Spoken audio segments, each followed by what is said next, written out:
मेरे भाई, आपको पता होगा कि अमेरिका के जो राष्ट्रपति हैं, जैसे ही राष्ट्रपति बने थे, चंद दिन हुआ था, भारत पर आरोप लगाए कि भारत में जब इलेक्शन हुआ तो अमेरिका कुछ पैसा दिया। और आपको पता है कि अमेरिकी राष्ट्रपति झूठों का एक बहुत बड़ा सा उनका खेत है, और उसी खेत से रोज एक झूठ उठा के बोलते हैं। तो ये वाला भी झूठ अब साबित हो गया, क्योंकि जब तक साबित नहीं होता है कि ये झूठ फलाने फलाने खेत का था, तब तक लोग नहीं मानते मेरे भाई। तो आज हम उसी झूठ के बारे में आपको बताते हैं। आइए इस वीडियो के अंदर। मेरे भाई, एक बहुत ही बड़ा खुलासा हुआ है कि अमेरिकी दूतावास ने विदेश मंत्रालय को ये जानकारी दी है कि भाई वो झूठ भी हमारे ही खेत का था। ठीक है। ट्रंप का झूठ साबित।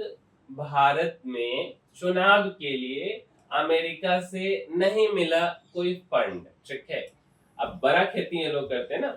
अमेरिकी राष्ट्रपति डोनाल्ड ट्रंप का बड़ा झूठ सामने आया है। उन्होंने फरवरी में यह कहकर हड़कंप मचा दिया था कि अमेरिकी सहायता एजेंसी, जिसका नाम है यूएसएड, ने भारत की चुनावी प्रक्रिया में दखल अंदाजी की है।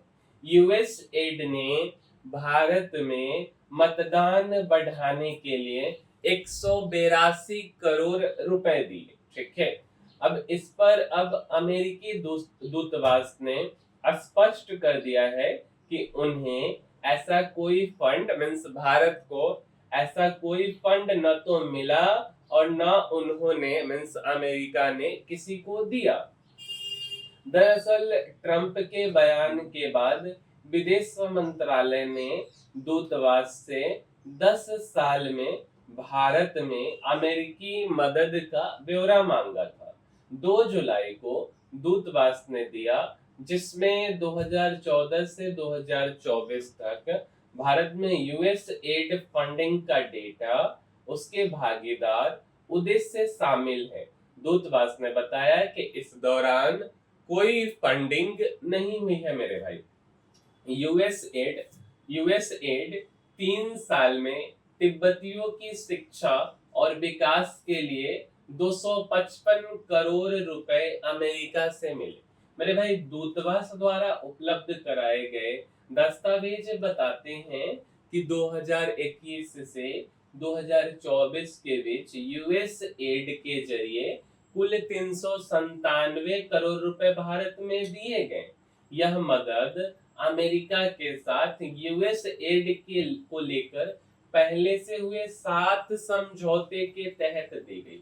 इसमें सबसे ज्यादा कुल 255 करोड़ रुपए तिब्बत फंड, तिब्बती धर्मगुरु दलाई लामा और अन्य कार्यक्रमों के लिए दिए गए। और इसका सूची भी उन्होंने दिया है मेरे भाई, जैसे कि भारत में पैसा किसे मिला।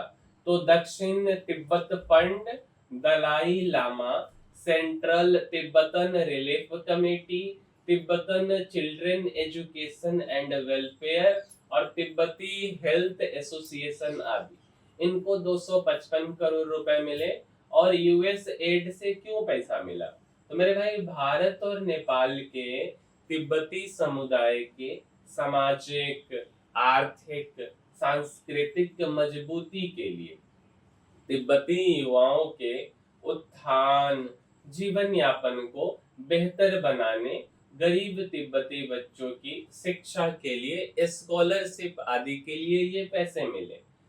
दूसरा, केयर इंडिया सॉल्यूशन को 26 करोड़ रुपए मिला। और ये पैसा जो है झारखंड, यूपी, बिहार, दिल्ली में गरीब बच्चों में लर्निंग स्किल्स बढ़ाने के लिए मिला। उसके बाद अगला जो पैसा मिला मेरे भाई, पैलेडियम इंटरनेशनल को 26 करोड़ रुपए मिला। गरीब बच्चों, परिवारों में बचपन बेहतर बनाने के लिए ये पैसा मिला। प्रथम एजुकेशन फाउंडेशन को 28 करोड़ रुपए मिला। सार्वजनिक शिक्षा व्यवस्था को बेहतर करने के लिए मिला। रूम टू रीड को 18.27 करोड़ रुपए मिला। सरकारी स्कूलों में इनोवेटिव रीडिंग प्रोग्राम के लिए, और council on energy environment and water को 16.97 करोड़ रुपए मिले देश में वायु प्रदूषण कम करने और इसके लिए एक उन्नत मॉडल बनाने के लिए ये पैसा मिला। अब चीन के राजदूत ने कहा कि भारत पर लगा अमेरिकी टैरिफ गलत, यह सौदेबाजी है। मेरे भाई, अमेरिका को धौंस जमाने वाला बताते हुए चीन खुलकर अब भारत के समर्थन में आ गया है।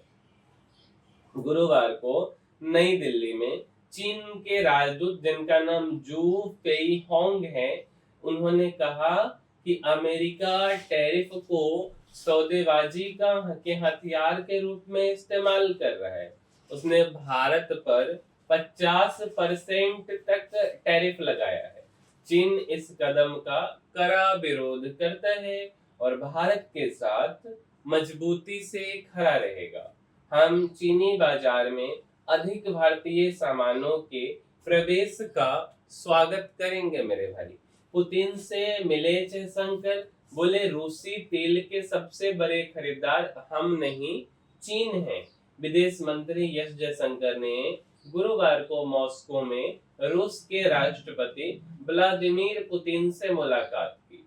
इसके पहले अमेरिकी टैरिफ पर मीडिया के एक सवाल पर उन्होंने कहा कि भारत नहीं बल्कि चीन रूसी तेल का सबसे बड़ा खरीदार है। यूरोपीय संघ सबसे ज्यादा एलएनजी रूस से ले रहा है। मैक्रो ने मोदी से की बात। इस बीच फ्रांस के राष्ट्रपति इमैनुअल मैक्रो ने फोन पर प्रधानमंत्री नरेंद्र मोदी से बात की। तो मेरे भाई, आपको यह वीडियो उम्मीद करते हैं कि डोनाल्ड ट्रंप के झूठ के खेती वाला वीडियो से एक सच शायद सामने लाने में मदद किया होगा और आपको भी कुछ जानने को मिला कि भाई अमेरिका से पैसा भारत में कितना आया है 2021 से 2024 तक और किन्हें मिला है ना मेरे भाई। तो इस वीडियो को आप लाइक कर दीजिए, साथ साथ अपने मित्रों तक भी इस वीडियो को पहुंचाइए शेयर करके, और हमारे चैनल को सब्सक्राइब कर दीजिए जिससे कि हमारा रेगुलर वीडियो अपडेट आपको मिलते रहे। मिलेंगे मेरे भाई हम किसी अगले वीडियो में। इस वीडियो में इतना ही, तब तक के लिए धन्यवाद।